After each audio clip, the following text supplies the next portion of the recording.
Di dalam kehidupan sehari-hari tidak bisa dipungkiri bahwa kita akan berhadapan dengan orang-orang di sekitar kita yang membawa konflik, yang mengakibatkan konflik atau perselisihan. Pada saat mengalami perselisihan atau konflik, seringkali kita menjadi susah untuk memaafkan oleh karena kejadiannya sering terulang, dan itu membuat luka di batin. Ada begitu banyak anak Tuhan yang berkata, aku susah untuk mengampuni, aku sulit untuk mengampuni, rasanya geram sekali, dan rasanya aku ingin menghancurkan orang tersebut. Nah, Bapak Ibu yang dikasihi Tuhan, hal tersebut tidak boleh terjadi, karena firman jelas berkata, kalau engkau tidak mengampuni, Bapa di surga juga tidak akan mengampuni. Itu ada di Yohanes 6 ayat 14-15. Perhatikan sekali lagi, kenapa harus ada salib? Kenapa Yesus Kristus disalib, mati, dibangkitkan? Salib adalah pelajaran pengampunan. Itu pelajaran nomor 1.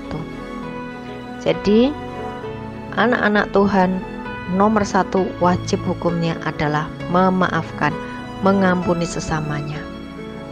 Nah, sekarang masalahnya bagaimana caranya saya mengampuni? Rasanya susah sekali saya mengampuni.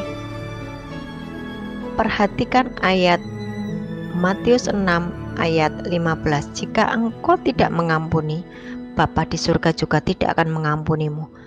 Nah, inilah awal dari kehancuran setiap orang, setiap keluarga.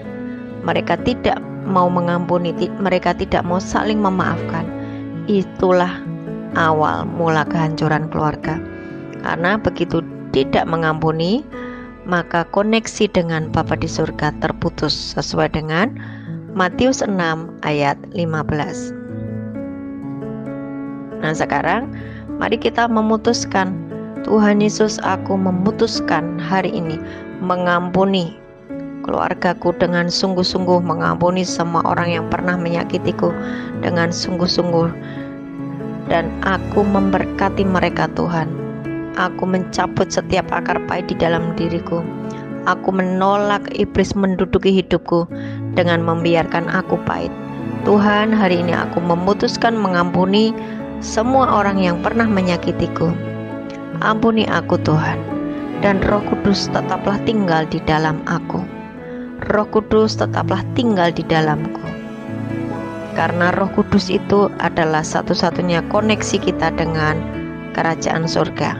Nah, waktu kita tidak mengampuni, Roh Kudus tidak diam di dalam kita, tapi dia hanya di samping kita, menyertai kita, memberi nasihat kita. Nah, kondisi orang yang hanya disertai oleh Roh Kudus itu akan lebih susah lagi untuk mengerjakan apa yang Tuhan perintahkan. Nah, beda jika Roh Kudus itu diam di dalam kita.